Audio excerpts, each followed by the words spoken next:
ఇంకొకటి వచ్చేసి మీరు ఎప్పుడన్నా ఎక్కడన్నా ఆ, ఈ మన పబ్లిక్ వైఫైస్ ఉన్నాయి. అవును. ఇప్పుడు రైల్వే స్టేషన్స్ కావచ్చు, ఎయిర్పోర్ట్స్ కావచ్చు, ఈవెన్ హోటల్స్లో కూడా మనం స్టే చేస్తాం. ఆ వైఫై నన్ను అడిగితే నేను వాడొద్దనే చెప్తాను, unless it is extremely necessary వాడొద్దనే చెప్తాను. ఎందుకంటే ఆ వైఫైస్ అన్సెక్యూర్డ్ ఉంటాయి. Okay. Public wifis. Public wifis అంత పాస్వర్డ్స్ వీక్ ఉంటాయి. ఇలాంటి వైఫైస్ని హ్యాకర్స్ టార్గెట్ చేసుకుంటూ ఉంటారు.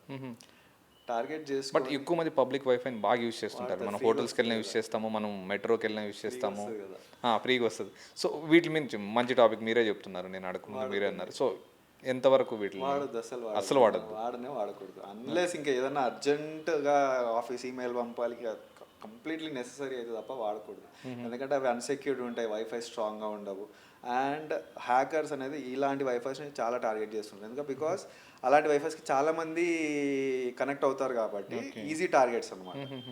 ఇప్పుడు ఫ్రీగా వస్తుందంటే అందరు కనెక్ట్ అవుతారు కదా. సో వాళ్ళకి ఒక 100 మందిలో 1000 మందిలో ఎవడో ఒకడు బాధితుడు దొరుకుతాడు కదా. ఓకే. అవి పబ్లిక్ వైఫై అసలు యూస్ చేయొద్దు అంటారు. వాడకూడదు. అండ్